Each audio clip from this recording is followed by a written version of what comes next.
쿠마 아도나이 베야푸츠 오예베카 베야누스 메사네카 미파네카. 여호와여 일어나사 주의 대적들을 흩으시고 주를 미워하는 자가 주 앞에서 도망하게 하소서. 샬롬 생각하는 성경 홀레아미입니다. 오늘부터 새로운 토라 포션이 시작됩니다. 이번 주 주제어 미케츠, 후에는 캐츠, 끝에 마지막에에서 온 단어로 이번 주 토라 포션 내용은 요셉이 총리가 되는 이야기이면서도 세상 끝날에 있을 일들을 미리 알게 해주는 이야기이기도 합니다. 그래서 우리들은 이번 주 토라 포션의 내용을 지금 세상에서 일어나고 있는 일들과 연결시켜서 생각해 볼 필요도 있죠. 그러면 지금부터 세상 끝날에 있을 일들을 미리 알게 해주는 미케츠에 대한 이야기를 함께 나누어 보도록 하겠습니다.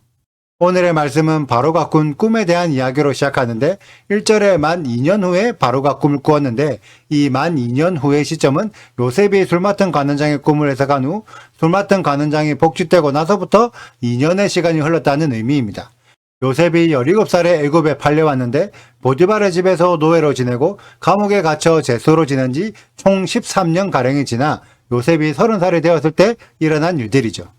많은 신앙인들이 요셉이 하나님께 은혜를 입어 형통했었다는 것만 생각하지 13년 동안 노예와 제소로 지냈다는 것을 생각하지 않습니다. 하지만 우리들은 오늘의 말씀을 통해 심지어 형통했던 요셉조차 하나님이 일하시기까지 13년의 시간 동안 연단받고 훈련했다는 것을 기억해야 할 것입니다. 그리고 그 시간을 잘 견디고 돌파했기 때문에 하나님께서 일하실 그때의 모든 상황을 이겨내고 역전할 수 있었던 거죠. 그러한 우리들이 되시길 소망합니다. 그리고 바로가 7년 풍년과 7년 흉년을 예견하는 꿈을 꾸었는데 우리는 이 꿈이 하나님이 주신 예언적인 꿈이라는 것을 알고 있습니다. 하지만 하나님을 알지 못하는 바로는 자신의 꿈을 해석하지 못해 전전긍긍하고 있었죠. 그러면서 바로는 애굽의 점술가와 현인들을 모두 불러 그들에게 꿈 해석을 요구했지만 제대로 해석하는 자가 없었습니다. 그러다가 바로가 요셉에게 은혜를 입은 술 맡은 관원장을 통해 요셉을 만나게 되었고 하나님을 깊이 이해하고 있는 요셉만이 바로의 꿈을 제대로 해석할 수 있었죠.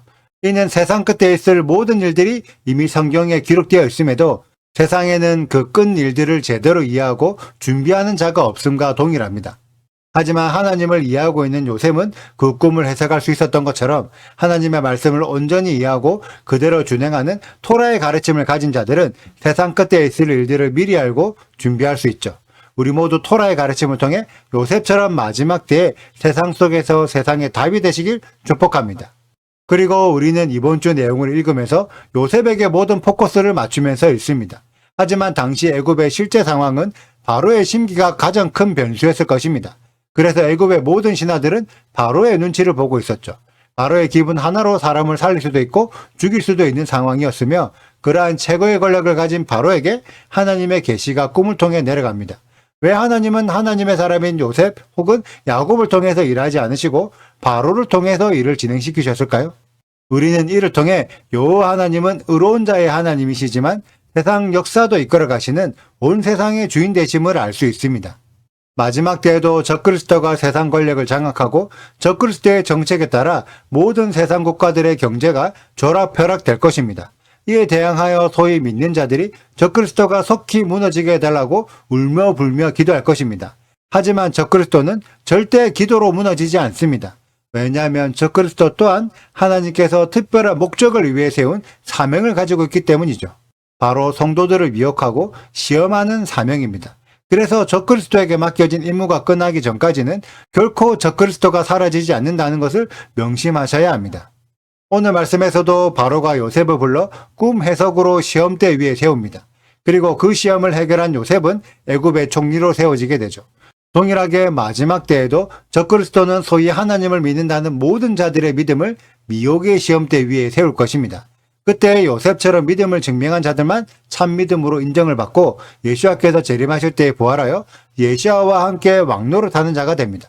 그리고 적그리스도의 시험을 통과하지 못한 자들은 자신의 거짓 믿음이 드러나서 결국 적그리스도의 편에 서게 되죠. 이것이 적그리스도가 하나님께 받은 사명입니다. 믿는 자들의 믿음을 검증하는 도구로 사용되는 거죠. 앞으로 시작될 이번 주 토라 포션 미케츠의 말씀을 통해 하나님께서 원하시는 참 믿음이 무엇인지 그리고 나의 믿음을 어떻게 증명할지를 깊이 고민해 보시는 우리 홀리아미 가족들이 되시길 축복합니다.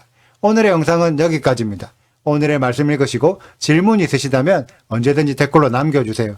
오늘도 감사합니다. 샬롬! 많이 년 후에 바로가 꿈을 꾼즉 자기가 나일 강가에 서 있는데 보니 아름답고 살찐 일곱 암소가 강가에서 올라와 갈밭에서 뜯어먹고 그 뒤에 또 흉하고 파리한 다른 일곱 암소가 나일 강가에서 올라와 그 소와 함께 나일 강가에 서 있더니 그 흉하고 파리한 소가 그 아름답고 살찐 일곱 소를 먹은지라 바로가 곧 깨었다가 다시 잠이 들어 꿈을 꾸니 한 줄기에 무성하고 충실한 일곱 비삭이 나오고 그 후에 또 가늘고 동풍에 마른 일곱 이삭이 나오더니 그 가는 일곱 이삭이 무성하고 충실한 일곱 비삭을 삼킨지라 바로가 깬즉 꿈이라. 아침에 그의 마음이 번민하여 사람을 보내어 애굽의 점술가와 현인들을 모두 불러 그들에게 그의 꿈을 말하였으나 그것을 바로에게 해석하는 자가 없었더라. 술 맡은 관원장이 바로에게 말하여 이르되 내가 오늘 내 죄를 기억하나이다. 바로께서 종들에게 노하사 나와 떡 굽는 관원장을 친위대장의 집에 가두셨을 때에 나와 그가 하룻밤에 꿈을 꾼즉 각기 뜻이 있는 꿈이라. 그곳에 친위대장의 종된 히브리 청년이 우리와 함께 있기로 우리가 그에게 말하매 그가 우리의 꿈을 풀되 그 꿈대로 각 사람에게 해석하더니 그 해석한 대로 되어 나는 복직되고 그는 매달렸나이다. 이에 바로가 사람을 보내어 요셉을 부르매 그들이 급히 그를 옥에서 내놓은지라 요셉이 곧 수염을 깎고 그의 옷을 갈아입고 바로에게 들어가니 구독과 좋아요를 눌러주세요. 그리고 알림 설정도 해주시고요. 사랑과 관심 부탁드려요.